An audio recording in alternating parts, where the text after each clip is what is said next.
and everybody can't do it. So it's good to find 2 or 3 guys on the team that you can rotate in to get the reps. Because if you lose one, you need somebody else to step in. That's a big part of our defense on third down. So. Are you seeing Jordan get more comfortable with that nickel spot? Knowing that he's getting more and more reps there. Yeah, he's getting more of a feel. Jordan's a really good student of the game. Okay, so he really has the corner position locked down. He understands what to do. He understands the weaknesses and the strengths. He's doing the same thing right now at nickel. It's more of an instinct thing, getting the feel for it, and he's really progressing every day at that. And you just got to build that confidence up and get him to understand that he's going to fail at times because he's learning something new. But as he keeps building on that, I think he'll be a really good player.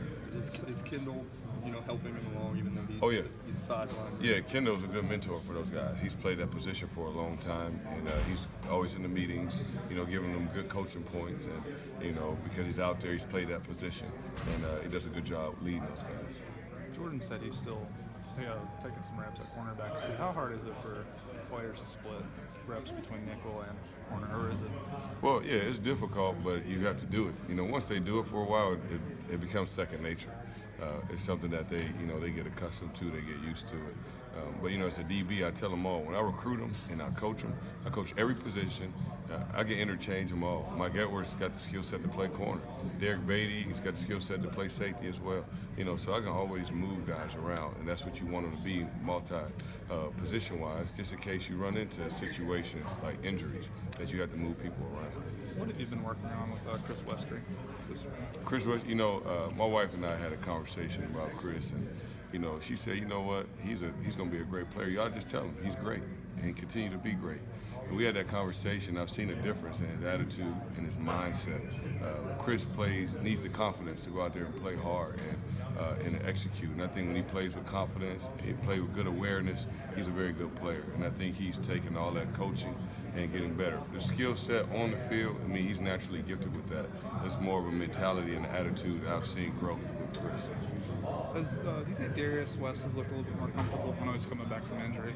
Every day he looks more comfortable. Every day he gets better at man. Every day he does a good job of tackling already. He's fast, he's still fast, but every day he's getting better awareness for his body and staying under control. But I see improvement with Darius every day. You mentioned Mike Edwards. Do you think he's kind of not being talked about enough? All the accomplishments he had last season. Here's the deal. I want those guys to be confident, and do I think Mike's a great player? There's no doubt in my mind he's a great player.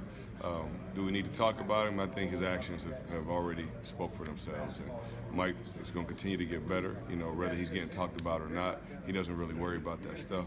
He's a quiet guy who wants to go out there and make plays, make tackles, get interceptions, and change the game for the team. Going into his junior season, is that kind of his style, like turning into a leader? Is he like a lead-by-example type of guy? Well, he's a lead-by-example, but he's been more of a vocal leader as well. And I told him that's the part of his package that he can improve on. And I told him you don't need to speak a lot, but when you speak, the guys will listen. And so he has times where he gets the group together, the defense or the unit, the defensive backs. Hey, we need to do this today. We need to get better at this. We need to, be more vocal, communicate, be more physical, have more urgency. And you see the guys, they listen to him. And he's done a lot better job with that. Coach House mentioned that you guys were trying to be more aggressive as a defense as a whole, in the secondary specifically. How do you kind of balance that without, getting out of position and those kind of things? Well, if you know your assignment and you read your keys, okay, you can be as violent as you want to be. If your keys are telling you to trigger on the run, then trigger on the run. If your keys are telling you to play man on the receiver, then turn to play man on the receiver. Be aggressive, use your body. We got big physical defensive backs. We have to use our assets. Is it kind of, not necessarily tough, but is it good and bad that all of the defensive staff was at one point secondary coaches? Is that harder on the players, or is that a good thing? No, really, it's not a hard thing on them at all. It's good for the coaches when we watch film and we kind of talk about different things and help each other out and give pointers and stuff like that. But they're hearing one voice. They're hearing my voice back there, technique-wise, and Coach Stoops as well, and that's really about it. And so they continue just to, just kind of zone everything else out and get better at what they're doing.